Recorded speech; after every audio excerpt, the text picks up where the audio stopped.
ایک ایسا چرواہا جس نے اپنی زندگی میں ایک بھی نماز نہیں پڑھی اور ایک روزہ بھی نہیں رکھا، لیکن پھر بھی وہ جنت میں چلا گیا۔ ایسا کیا ہوا؟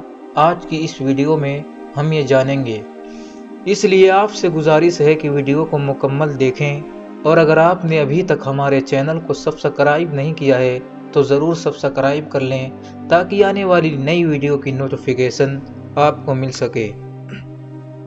غزوہ خیبر کے موقع پر ایک چرواہا حضور اقدس صلی اللہ علیہ وسلم کی خدمت میں آیا۔ وہ یہودیوں کی بکریاں چرایا کرتا تھا۔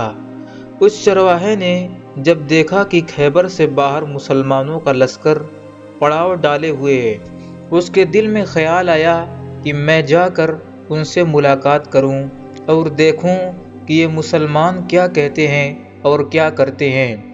چنانچہ بکریاں چراتا ہوا مسلمانوں کے لشکر میں پہنچا اور ان سے پوچھا کہ تمہارے سردار کہاں ہیں؟ صحابہ کرام نے بتایا کہ ہمارے سردار حضور صلی اللہ علیہ وسلم اسی خیمے کے اندر ہیں۔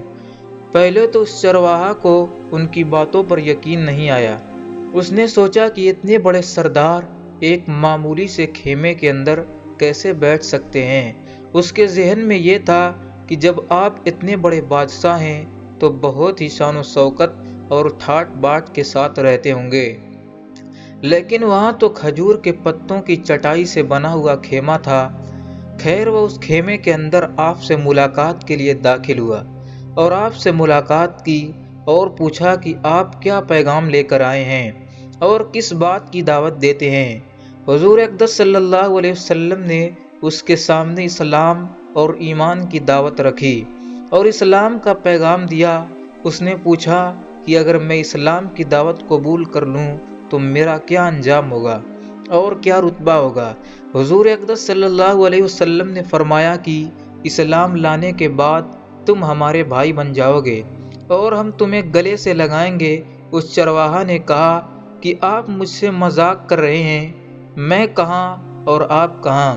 میں ایک معمولی سا چرواہا ہوں اور میں ایک سیاہ فام انسان ہوں، میرے بدن سے بدبو آ رہی ہے، ایسی حالت میں آپ مجھے کیسے گلے سے لگائیں گے؟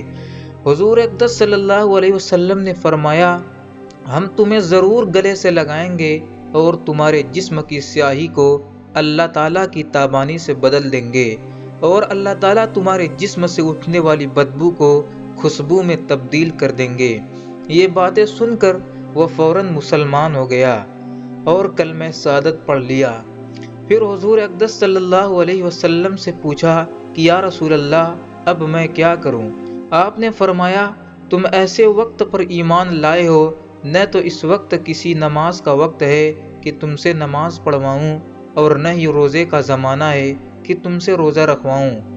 زکوٰۃ تم پر فرض نہیں، اس وقت تو صرف ایک ہی عبادت ہو رہی ہے جو تلوار کی چھاؤں میں انجام دی جاتی ہے، وہ ہے جہاد فی سبیل اللہ۔ اس چرواہا نے کہا کہ یا رسول اللہ، میں اس جہاد میں شامل ہو جاتا ہوں، لیکن جو شخص جہاد میں شامل ہو جاتا ہے اس کے لیے دو میں سے ایک صورت ہوتی ہے، یا غازی یا شہید۔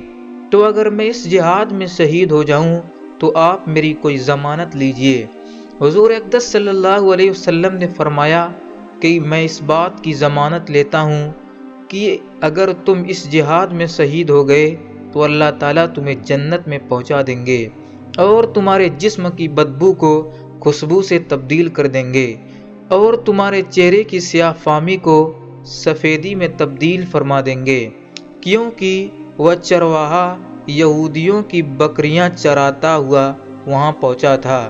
اس لیے حضور اقدس صلی اللہ علیہ وسلم نے فرمایا کہ تم یہودیوں کی بکریاں لے کے آئے ہو، ان کو جا کر واپس کرو، اس لیے کہ یہ بکریاں تمہارے پاس امانت ہیں۔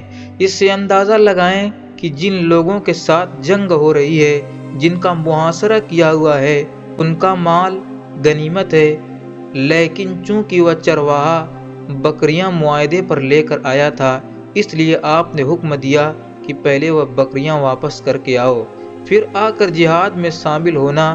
چنانچہ اس چرواہا نے جا کر بکریاں واپس کی اور واپس آ کر جہاد میں شامل ہوا اور شہید ہو گیا۔ جب جنگ ختم ہو گئی تو حضور اقدس صلی اللہ علیہ وسلم لشکر کا جائزہ لینے لگے۔ ایک جگہ آپ صلی اللہ علیہ وسلم نے دیکھا کہ صحابہ اکرام کا مجمع اکٹھا ہے۔ جب آپ قریب پہنچے تو ان سے پوچھا کہ کیا بات ہے؟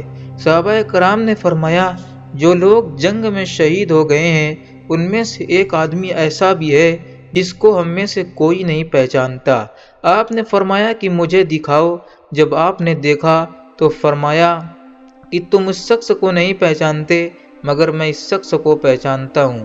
یہ چرواہا ہے اور یہ عجیب و غریب بندہ ہے جس نے اللہ کی راہ میں ایک بھی سجدہ نہیں کیا، اور میں اس بات کی گواہی دیتا ہوں کہ اللہ تعالیٰ نے اس کو سیدھا جنت الفردوس میں پہنچا دیا ہے، اور میری آنکھیں دیکھ رہی ہیں کہ ملائکہ اس کو غسل دے رہے ہیں اور اس کی سیاہی سفیدی میں تبدیل ہو گئی ہے اور اس کی بدبو خوشبو سے تبدیل ہو گئی ہے۔